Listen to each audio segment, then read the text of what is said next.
Okay, so welcome back to this next video in which we are discussing angiogenesis and angiotherapy.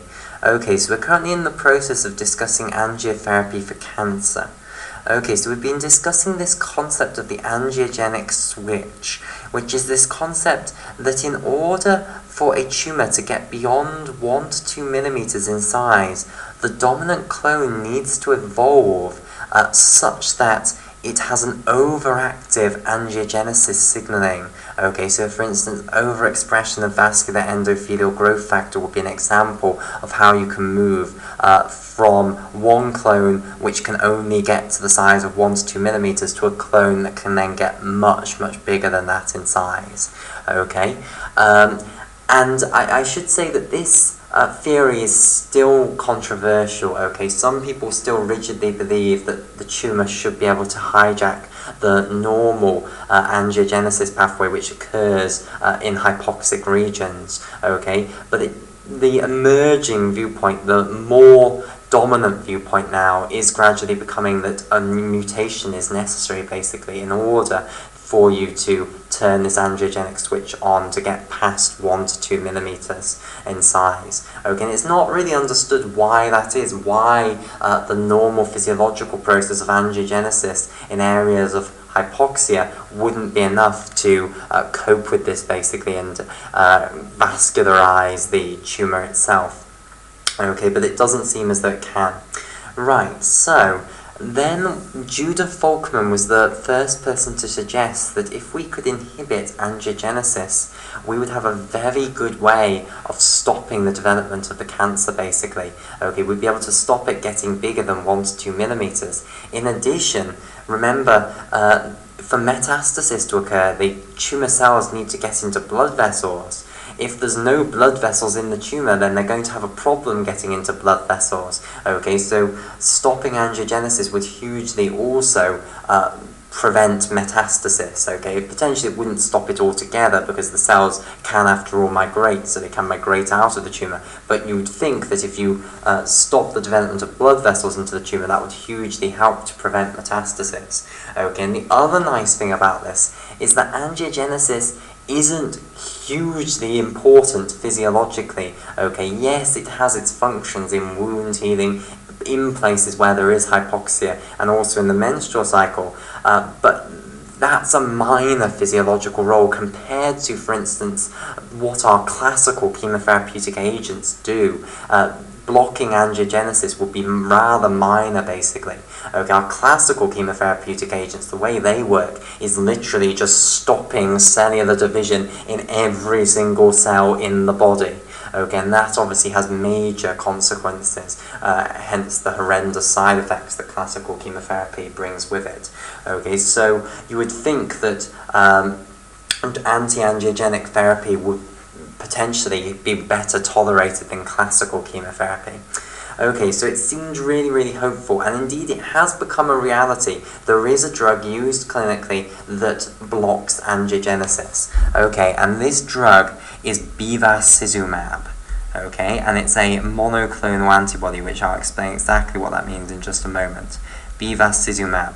Now, bevacizumab is the generic name for this monoclonal antibody. Okay, the trade name for this drug is Avastin. So if you hear people talking about Avastin, that is the drug bevacizumab. Okay, right. So it's what's known as a humanized monoclonal antibody. So let me firstly talk about the concept of a monoclonal versus a polyclonal antibody.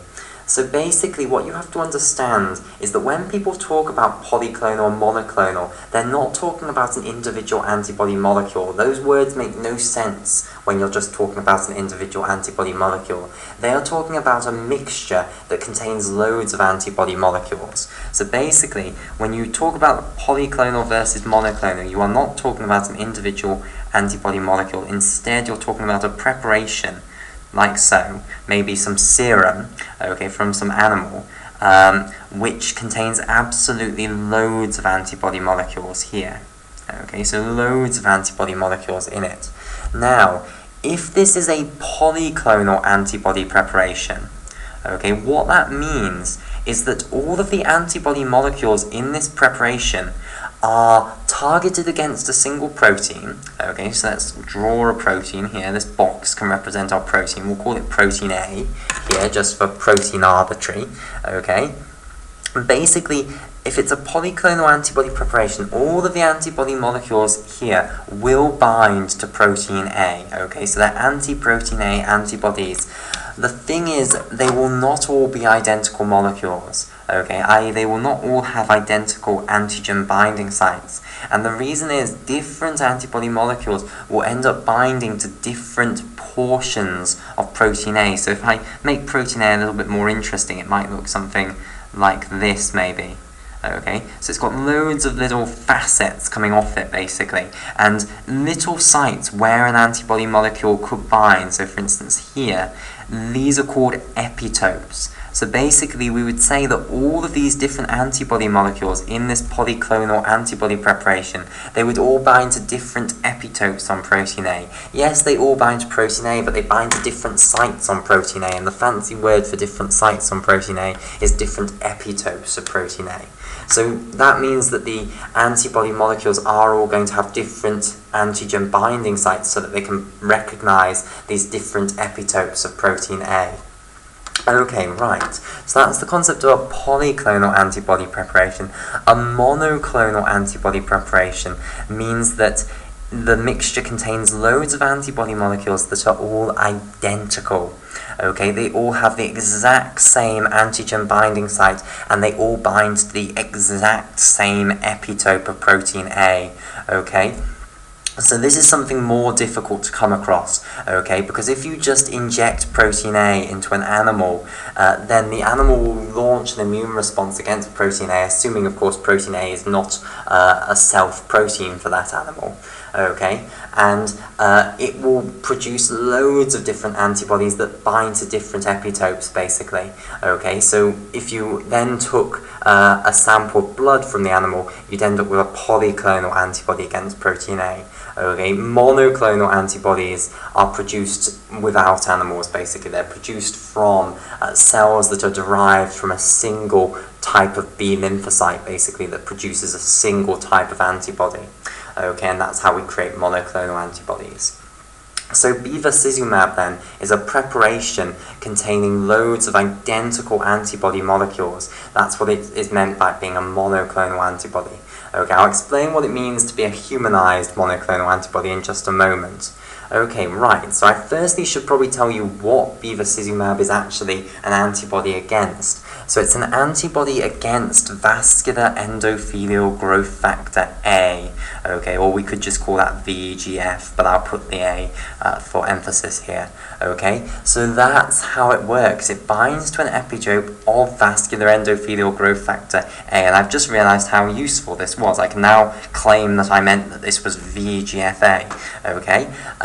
So the bevacizumab antibodies all bind to some epitope of VEGF-A, and basically they neutralize the VEGF-A molecules. They just mop them up. Once the VEGF-A has bound to an antibody molecule, it's useless now. It can't signal angiogenesis. Okay, so you basically turn off VEGF-A signaling, and that's the key one that drives angiogenesis. Okay, so if you mop up all of the VEGF-A, even if the tissue is producing loads of it, the antibody molecules will just mop it up, and therefore you won't actually get any angiogenesis because the VEGF-A isn't actually reaching the endothelial cells. Instead, it's being mopped up by these antibody molecules and neutralized, basically. So the idea then is that bevacizumab neutralizes VEGF-A molecules and hence completely blocks angiogenesis signaling. Okay, right. Now let me just explain what I mean by bevacizumab being a humanized monoclonal antibody. Okay, so there are loads of drugs that are now monoclonal antibodies. It's one of the emerging fields in pharmacology, okay, because antibodies are brilliant. You can make them bind to specific proteins that you want, and therefore it's very, very targeted. It's brilliant, okay? But there are two broad classes of monoclonal antibodies that are used, okay? There are what are known as chimeric monoclonal antibodies, and these are the ones which end in the suffix imab. okay? And then there are the ones that are humanized monoclonal antibodies, and these are the ones which end in UMAB, okay? So the MAB just stands for monoclonal antibody, okay? If it's got the I, then it's chimeric. If it's got the U, MAB, it's humanized. Okay, so what's the difference? Well, firstly, bevacizumab is obviously a humanized one rather than the chimeric one.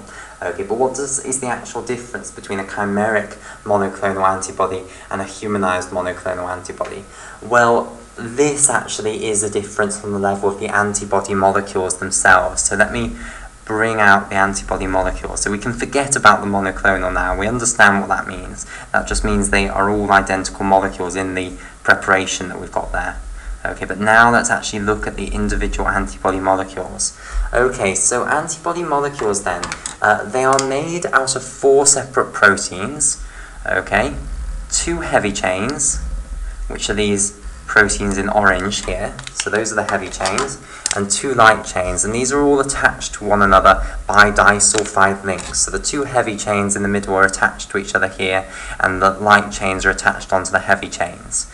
Okay, so I'll just label these up. So this is the immunoglobulin or antibody light chain. Okay, and this is the antibody heavy chain. Okay, now we can split antibody molecules into 2 distinct regions. Okay, the FC region and then the 2 FAB regions. Okay, so this portion here and this portion here, these are the FAB regions. These are the regions which bind the antibody. Okay, so this is the FAB region, okay, for fragment antigen binding, and this is also the another fragment antigen binding. Okay, so both of these sites have binding sites for the antigen, which in this case will be VEGF-A. So both of these are capable of binding to the exact same epitope of VEGF-A. So one VEGF-A can bind here, another can bind here. What is left underneath that, so this Y-shaped portion here, is what's known as the FC region, the fragment crystallizable. Okay, now, in a chimeric monoclonal antibody, what you do is you change the FC portion, because what you have to understand is that when we originally made monoclonal antibodies against human proteins, we had to make them in a non-human animal. Okay, and I think we made them in mice. Okay, so we made the monoclonal antibodies using mice B cells, basically. And the problem with doing that was that if we now put them back into humans, the fact that this antibody molecule is now non-human meant that it was capable of initiating an immune response against the antibody molecule. Okay, so it was causing immune responses against the molecule that we were putting in. Okay, so that was obviously a big problem and hugely hindered the use of those purely mouse monoclonal antibodies against human proteins. So what we did is we then went firstly to chimeric monoclonal antibodies, and the idea was here that you keep the FAB regions that we've got with it from these mouse B cells, and you have to make them in mice because obviously humans, you're not going to be able to find B cells in humans against a human protein, or you'd hope you wouldn't be able to. Okay, so you have to use it from mice. Okay, so what you do is you keep the FAB regions that you've got from the mouse monoclonal antibody. Okay, so you keep these portions, and then you replace this FC portion with a human FC portion. Okay, so it's becoming more and more complicated how to make these. Firstly, now you have to get a B cell from a mouse that makes antibodies against your specific protein. You have to do all sorts of things to it so that it will now start producing loads of these antibody molecules. That's your monoclonal antibody, but that's now a mouse monoclonal antibody. You can't put that into a person without initiating a horrendous immune response. Okay, so what you now do is you modify these molecules. You keep the FAB regions from the mouse monoclonal antibodies, but now you attach them onto a human FC region, and that's much better. It doesn't elicit the same horrendous immune response. Okay, so those can now be used. That is a chimeric monoclonal antibody, an IMAB. Okay, but we can go further than that. We can go to humanized ones. These are even better, okay? They have even a lower chance of initiating an immune response, and also they're cleared from the blood less rapidly than the chimeric ones. Okay, so the drug will stay in the blood for longer. Now, how do we go a step further then than the chimeric ones? Well, basically, the FAB region, it's not utterly necessary for all of it to be the mouse portion. Okay, you can further split the FAB region into two portions. Okay, this lower portion, which is called the variable portion, and this does vary between different antibody molecules, hence why it's called the variable portion. However, it doesn't actually bind the antigen molecule. There is this other portion, the higher portion here, which is the hypervariable portion, which really varies a lot between different antibody molecules. And this is the part where the actual antigen molecule will bind, where that specific epitope of VEGF-A will bind. Okay? So, in fact, what we could do is we could replace this variable portion with a human variable portion and just keep the hypervariable portion from the mouse monoclonal antibody. And that's what you do if you're going to make a fully humanized monoclonal antibody, basically, or this humanized monoclonal antibody. So that's what bevacizumab is, basically. What you've got is just the hypervariable portions derived from a mouse monoclonal antibody against the VEGF-A. And then the rest of it, the variable portion and the FC portion, is from a human antibody, okay, and these don't elicit an immune response against them, okay, and they have a long half-life, basically. They'll stay in the blood for longer than the chimeric ones will, okay, and that's obviously an advantage. Okay, so that's what is the difference between a chimeric and a humanized monoclonal antibody. So bevacizumab is one of these humanized monoclonal antibodies. Okay, so what's it now approved to treat? Okay, well, it's used to treat colorectal cancer and also lung cancer, and there are a few other forms of cancer that it's used to treat, but these are the two main ones. It's used to treat colorectal cancer and lung cancer. Okay, and as I say, it works by blocking the angiogenesis to the tumour and therefore hopefully halting the development of the tumour and hopefully limiting the metastasis of the tumour, okay, because if you've got less blood vessels, you've got less opportunity for tumour cells to get into the blood. Okay, now, it does prolong life by a few months. It is, that's been statistically significantly shown, okay. The problem is it's horrendously expensive. You can imagine the complexity of actually producing these things. It is horrendously expensive, okay? And it's not completely understood why it isn't more effective, okay? It only produces this modest effect. It doesn't completely cure cancer, which was the hope when we first came up with this idea of targeting angiogenesis, that this was going to be the cure for cancer, okay? But bevacizumab has a very modest effect. Okay, and potentially the reason that it only has a modest effect is that really we're giving it to people who have already got cancer.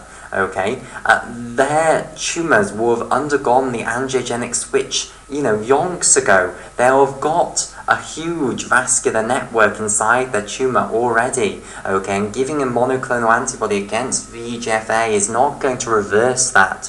Really what we need to do is give the monoclonal antibody before the tumour has undergone the angiogenic switch, and then it will never ever get a vascular system, and therefore you can keep it at the 1 to 2 millimeters in size. The problem is, of course, when it's only 1 to 2 millimeters in size, no one knows they have it, you're not diagnosed, okay, so we would have to give the drug as a preventative measure, and bevacizumab unfortunately does not have trivial side effects, so we couldn't give it as a prophylactic medication. Okay, so at the moment bevacizumab is used, so it is a clinical reality, but its effect is modest and it's not as good as we initially hoped. However, there is still a huge amount of research going into using angiogenesis as a treatment for cancer and potentially the cure for cancer. Okay, right.